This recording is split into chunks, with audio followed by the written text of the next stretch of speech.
Iran में कूदने के चक्कर में है सब। अगला निशाना ईरान ही है, लेकिन ईरान पर ईरान का कब्जा है। और अगर वो गल्फ 1 महीने के लिए बंद हो गया, भारत में फिर से बैलगाड़ी चलेगी। तेलंगाना, महाराष्ट्र, आंध्रा, इस एरिया को डेक्कन कहते हैं। और फिर south India, and south India is the source of spices.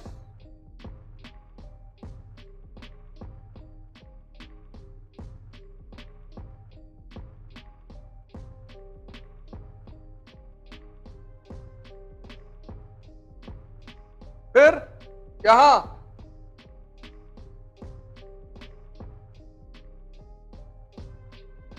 Indonesia और मलेशिया, ये रूट सी किसको ज्वाइन करता था? सिल्क रूट को। किससे? दक्षिण भारत से और साउथ ईस्ट एशिया से, इंडोनेशिया और मलेशिया से। और इसको बोलते थे स्पाइस आइलैंड, मसालों के द्वीप।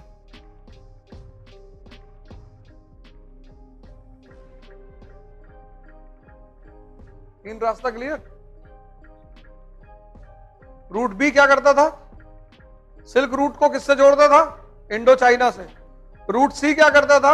सिल्क रूट को किससे जोड़ता था? दक्षिण भारत से और दक्षिण पूर्व एशिया से। किस राजवंश ने दक्षिण पूर्व एशिया पे कब्जा किया? चोलों ने साम्राज्य बनाया। इसीलिए उत्तर भारत के जितने राजा थे सब दक्षिण पे कब्जा करना चाहते थे, क्योंकि दक्षिण में क्या है? मसाला। मसाले की सबसे ज्यादा डिमांड कहां है? यूरोप में। और मसाले के बदले मिलता क्या है? सोना।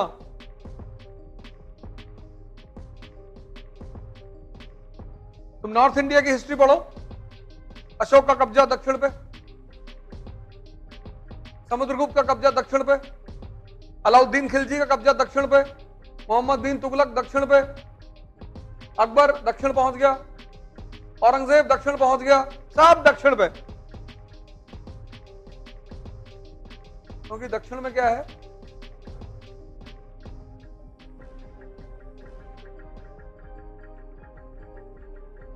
जैसे आज पूरी दुनिया के जो ताकतवर मुल्क हैं वो सेंट्रल और पश्चिम एशिया में कब्जा करना चाहते हैं। किसके लिए? ऑयल के लिए। कोई सूडान पे कब्जा करना चाहता है? Syria Leone, Nepal. नेपाल पे कब्जा करके क्या मिलेगा? अब तुम डाका डालने गए तो झोपड़पट्टी में कूदोगे, और झोपड़पट्टी में अगर कूदे तो वहां तुमसे बड़े बड़े बैठे हैं, वो फाड़ भी डालेंगे तुमको। वो वैसे ही दुखी बैठे हुए हैं कि भाई साहब जिंदगी वैसे ही परेशान, और तुम कूद गए उनके घर में लूटने के लिए।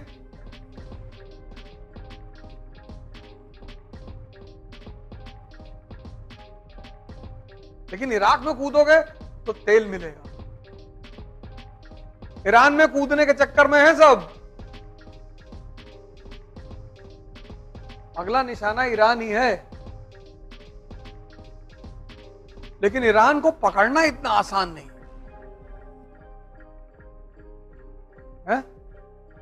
है। ईरान को पकड़ना इतना आसान नहीं।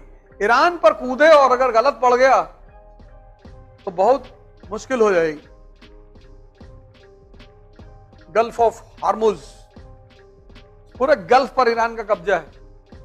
और अगर वो गल्फ 1 महीने के लिए बंद हो गया तो भारत में फिर से बैलगाड़ी चलेगी,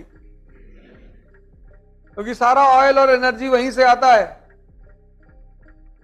1 महीने को अगर ईरान ने उसको बंद कर दिया किसी तरह से, 6 महीने में तो सब खत्म।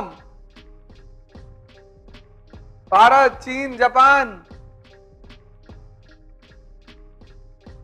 ये सब इंटरनेट वेट तुम्हारा खत्म हो जाएगा। एनर्जी के बिना करोगे क्या? कि जो स्कॉर्पियो पे महाकाल लिखा है टहल रहे लोग, वो सब बंद हो जाएगी, पुनः चलेगी उसके बाद। ईरान की पोजीशन बड़ी जबरदस्त है, इसलिए पश्चिम बहुत प्रिकॉशन ले रहा है उस पर हमला करने से पहले। क्योंकि अगर 6 महीने के लिए उसने उस गल्फ को ब्लॉक कर दिया